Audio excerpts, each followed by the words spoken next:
出来关心，伫新北市中和的瓦窑沟，拜六那亲像是有人排放白色的垃圾水。环保局去现场做采检，是并无查到有紧急毒性的反应，研判可能是附近有人家厝当地的装潢、枪红摩托或者是油漆造成的。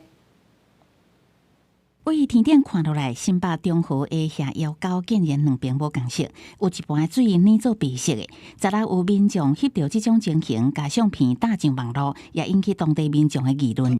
看到的时候已经没在排，已经看到整条都白了，已经没在排了。看到那一区有白白的水，我想说，那可能就一般家庭的吧。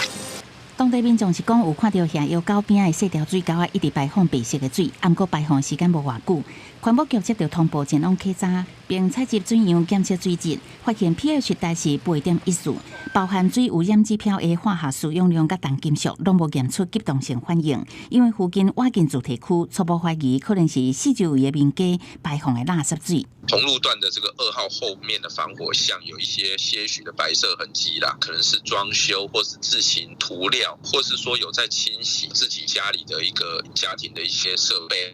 隔顿间，环保局搁去四周围巡查，是毋是有民家装潢的污染源？若是查到违反环保法令，会依法告发。也呼吁民众，若是无用完的油漆还是红毛涂，爱好好包装，再交由粪扫车处理。记者综合报道。